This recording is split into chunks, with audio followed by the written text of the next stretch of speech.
Hi guys, I hope you're doing well. Today I'm sitting out on my porch. You may see my cats walk by the screen.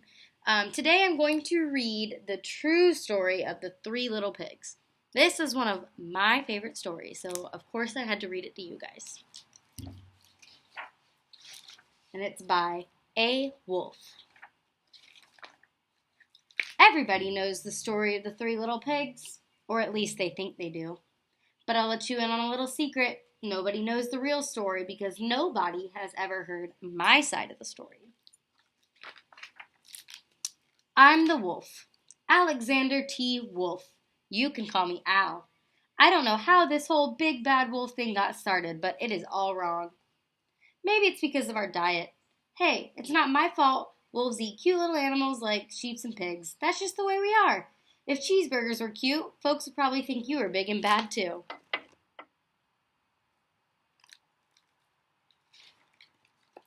But, like I was saying, the whole big bad wolf thing is all wrong. The real story is about a sneeze and a cup of sugar. This is the real story.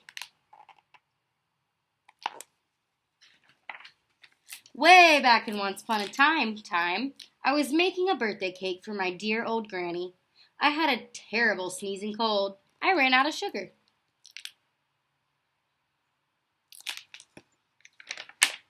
So I walked down the street to ask my neighbor for a cup of sugar. Now this neighbor was a pig, and he wasn't too bright either. He had built his whole house out of straw. Can you believe it? I mean, who would build their house out of straw?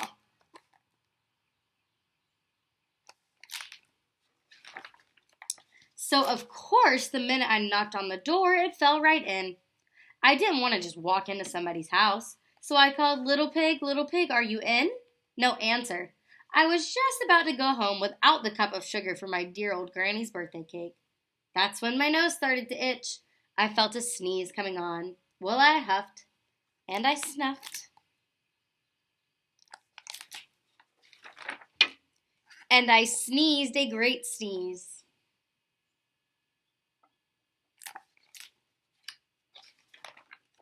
And you know what? The whole straw house fell down, and right in the middle of the pile of straw was the first little pig. He had been home the whole time. It seemed like a shame to leave a perfectly good ham dinner lying there in the straw, so I ate it up. Think of it as a big cheeseburger just laying there.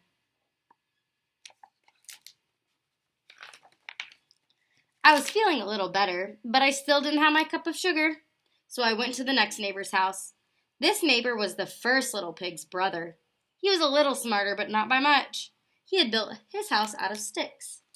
I rang the bell on the stick house. Nobody answered. I called, Mr. Pig, are you in? He yelled back, Go away, wolf. You can't come in. I'm shaving the hairs on my chinny chin chin.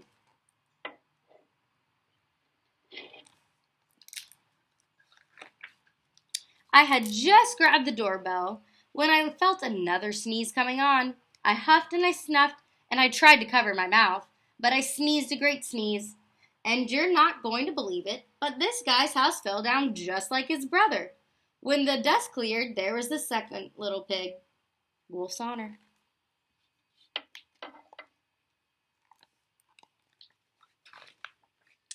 Now you know food will spoil if you just leave it out in the open.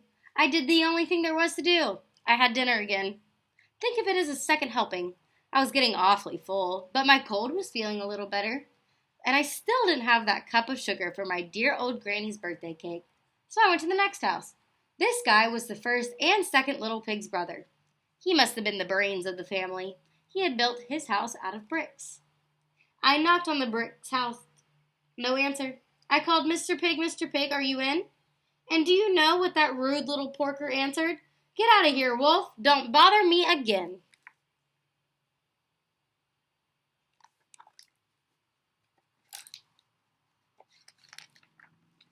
Talk about impolite. He probably had a whole sack full of sugar, and he wouldn't even give me one little cup for my dear sweet old granny's birthday cake. What a pig. I was just about to go home and maybe make a nice birthday card instead of a cake when I felt my cold coming on. I huffed and I snuffed and I sneezed once again. Then the third little pig yelled, And your old granny can sit on a pin.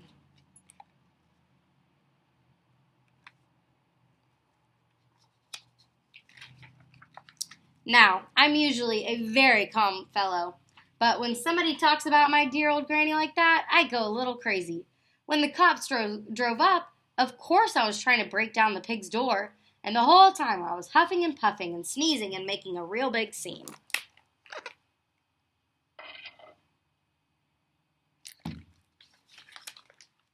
The rest, as they say, is history. The news reporters found out the other two pigs I had for dinner. They figured a sick guy going to borrow a cup of sugar didn't sound very exciting.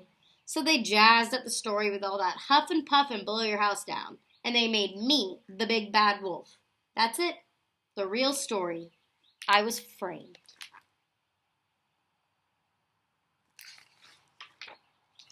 But maybe you could loan me a cup of sugar? All right, I hope you guys enjoyed that book. I love that book. It's one of my favorite books. Like I said, I hope you guys are doing well, and I look forward to seeing you very soon, I hope. Bye, guys.